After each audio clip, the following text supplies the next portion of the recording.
হ্যাঁ এভরিওয়ান, আসসালামু আলাইকুম। কেমন আছেন আপনারা সবাই? আশা করি আপনারা সবাই অনেক বেশি ভালো আছেন। সো চলে আসলাম আরো একটি নতুন ভিডিও নিয়ে। সো আজকের এই ভিডিওতে আজ আমি আপনাদেরকে দেখানোর চেষ্টা করব যে কাইনিমাস্টার অ্যাপে কিভাবে স্টাইলিশ ফন্ট এড করবেন। তো আমরা যারা মোবাইল দিয়ে ইউটিউবিং করি ৭০ থেকে ৮০% লোক কিন্তু কাইনিমাস্টার অ্যাপ দিয়ে ভিডিও এডিটিং করি। সো আজকের এই ভিডিওতে আজ আমি আপনাদেরকে দেখিয়ে দিব যে আপনারা কিভাবে কাইনিমাস্টার অ্যাপে স্টাইলিশ ফন্টগুলো এড করবেন। সো আমরা যেহেতু বাংলা ভাষার কন্টেন্ট ক্রিয়েটর তার জন্য কিন্তু আমাদের ভিডিওতে এডিট করার সময় বাংলাতে টেক্সটগুলো লেখা হয়। সো বেসিক্যালি কাইনিমাস্টার অ্যাপে যে টেক্সটগুলো দেখা যায় সেগুলো কিন্তু সাধারণ ফন্ট।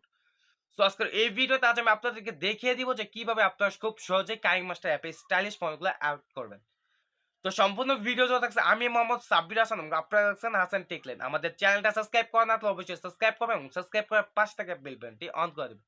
তো আমি নতুন ভিডিও আপলোড করলে সবার আগে আপনার কাছে পৌঁছায়। তো চলুন যাওয়া যাক মূল টপিকে। তো আমরা যখন কাইনিমাস্টার অ্যাপে ভিডিও এডিটিং করি তখন কিন্তু আমাদের টেক্সট প্রয়োজন পড়ে।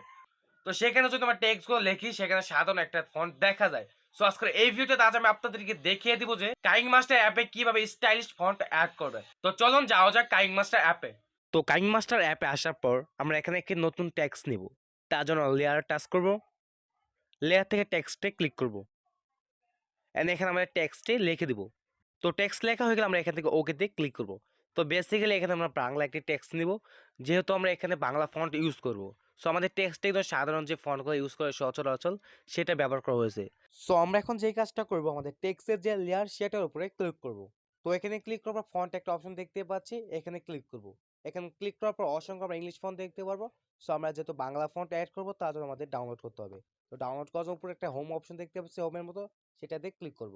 তো এখানে ক্লিক করার পর কিন্তু অসংখ্য আমরা ফন্ট পেয়ে যাবো। সো আমরা যেহেতু বাংলা ফন্ট অ্যাড করবো তার জন্য এখানে বেঙ্গলি একটা অপশন দেখতে পাচ্ছি। সো এখানে ক্লিক করব। এখানে ক্লিক করার পর আমরা এই ফন্টগুলো পেয়ে যাবো। তো আপনারা এখান থেকে ডাউনলোড করে নেবেন। তো ডাউনলোড করার জন্য কিন্তু অবশ্যই ডাটা কানেকশন বা ইন্টারনেট থাকতে হবে। সো আমরা এখান থেকে ডাউনলোড করে আসছি। তো আমি আপনাদেরকে ডাউনলোড প্রসেস দেখিয়ে দিচ্ছি। সো যেটা ডাউনলোড করবো সেটার উপরে ক্লিক করে এখানে ডাউনলোড অপশন দেখতে পারবেন। সো এখান থেকে ডাউনলোড করে নেবেন। তো আমার কিন্তু এখান থেকে সবগুলো ডাউনলোড করা আছে। তো এখন আমরা যে কাজটা করবো এখানে বেঙ্গলি অপশন দেখতে পাচ্ছি। সো এখানে ক্লিক করব। এখানে ক্লিক করার পর যে ফন্টটা আপনার পছন্দ হয় সেটা আপনি এখান থেকে সিলেক্ট করে নিতে পারেন। তো আমরা যেগুলো ডাউনলোড করলাম সেগুলো এখানে শো করবে। সো আমরা এখান থেকে এই ফন্টটা সিলেক্ট করে দিচ্ছি। দেওয়ার পর এখান থেকে টিক মার্কে ক্লিক করব। তো আমরা কিন্তু এখন দেখতে পাচ্ছি আমাদের টেক্সটের ফন্টটা চেঞ্জ হয়ে গেছে। সো আগে কিন্তু একটা সাধারণ একটা ফন্ট ছিল, এখন কিন্তু আমরা একটি স্টাইলিশ ফন্ট এড করে দিয়েছি। তো এই ছিল আজকের ভিডিওটা ভালো অবশ্যই একটা লাইক দিবেন, কোনো কিছু জানতে থাকলে কমেন্ট করবেন। এরকম সুন্দর সুন্দর নতুন ভিডিও পাওয়ার জন্য অবশ্যই আমাদের চ্যানেলটা সাবস্ক্রাইব করবেন। এই পর্যন্ত ভালো থাকুন, সুস্থ থাকুন, দেখা হবে একটি নতুন ভিডিওতে। আসসালামু আলাইকুম।